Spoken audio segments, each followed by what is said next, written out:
Hey guys, welcome back to my channel শিখবাবির পক্ষ থেকে আরজে রাসুল ইসলাম।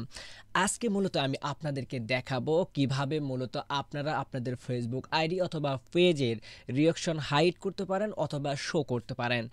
যারা মূলত হাইড করেছেন তারা কিভাবে শো করবেন এবং যারা শো করছেন কিভাবে হাইড করবেন, এই বিষয়টি বিস্তারিত আজকের এই ভিডিওটি। চলুন মূলত দেখি কিভাবে মূলত এই কাজটি আমরা করব। তো প্রথমে আমরা যে কাজটি করব, ফেসবুক পেজ অথবা আইডিতে যদি আমরা এটি করতে চাই তাহলে সেটি আগে আমরা লগ ইন করে নিব। লগ ইন করা হয়ে গেলে আমরা এখান থেকে প্রোফাইলে আমরা ক্লিক করব। তারপরে আমাদেরকে যে কাজটি করতে হবে, প্রাইভেসি সেটিং অর্থাৎ সেটিং অ্যান্ড প্রাইভেসি সেটিংয়ে আমরা ক্লিক করব। তারপরে এখান থেকে আমরা সেটিংয়ে ক্লিক করব। তো সেটিংয়ে আসার পরে আমরা যে কাজটি করব সেটি হলো, আমরা এখানে দেখতে পারবো যে রিঅ্যাকশন পারফরমেন্স নামে একটি অপশান রয়েছে এবং আইডি যদি হয় আইডির ক্ষেত্রে একটু নিচে স্ক্রল করে দেখতে পারবেন, নিচে থাকবে।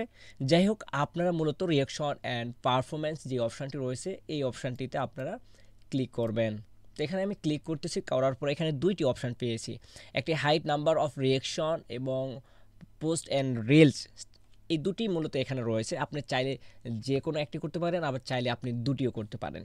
তো আমি অলরেডি আপনাদেরকে দেখাবো যে এটি আমি একটু হাইড করি।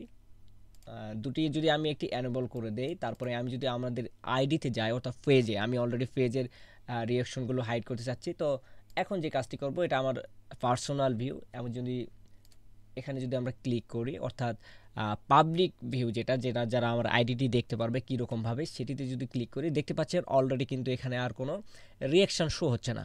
আমার কমেন্ট শেয়ার এগুলো দেখাচ্ছে, কিন্তু কতগুলো এগুলো থেকে লাইক পড়েছে, কতগুলো রিঅ্যাকশান আসছে, এগুলো আমরা মূলত দেখতে পাচ্ছি না, একটিও না। এখানে আপনি দেখতে পাচ্ছেন একটিও কিন্তু শো করতেছে না। আমরা যদি ছবিতে ক্লিকও করি তারপরও আমরা দেখতে পারবো যে এখানে শুধু এখানে কমেন্ট এবং শেয়ারগুলো দেখাচ্ছে, কিন্তু রিঅ্যাকশন দেখাচ্ছে না। তো মূলত এটি অপশান যে রিঅ্যাকশন পারফরমেন্সে আপনাকে আসার পরে এটি আপনি যদি অন করে দেন তাহলে আপনার রিঅ্যাকশনগুলোকেও আর দেখতে পারবে না, অর্থাৎ কতগুলো রয়েছে সেগুলো দেখতে পারবে না। আবার যদি আপনি চান যে এগুলো আপনি শো করবেন, তাহলে যে কাজটি করতে হবে, জাস্ট এখান থেকে আপনি এই দুটি অপশানে আপনাকে উঠাই দিতে হবে, তো অফ করে দিতে হবে। এখন যদি আমরা একটা রিলোড করি, তো আমরা যদি এখন রিলোড করে দেখলাম, দেখেন অলরেডি কিন্তু এগুলো যেগুলো আমার পোস্ট করা হয়েছে এই পোস্টগুলোতে দেখেন অলরেডি কিন্তু আবার শো করতেছে।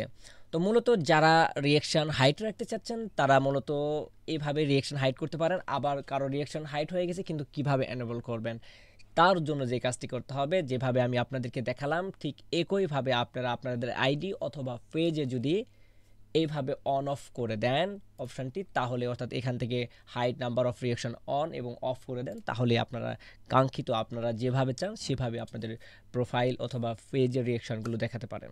তো এই ছিল মূলত আজকের টিউটোরিয়াল। আজকের টিউটোরিয়াল যদি ভালো লেগে থাকে তাহলে অবশ্যই লাইক কমেন্ট শেয়ার করতে ভুলবেন না। দেখা হবে নতুন কোনো সময়ে নতুন কোনো ভিডিও নিয়ে।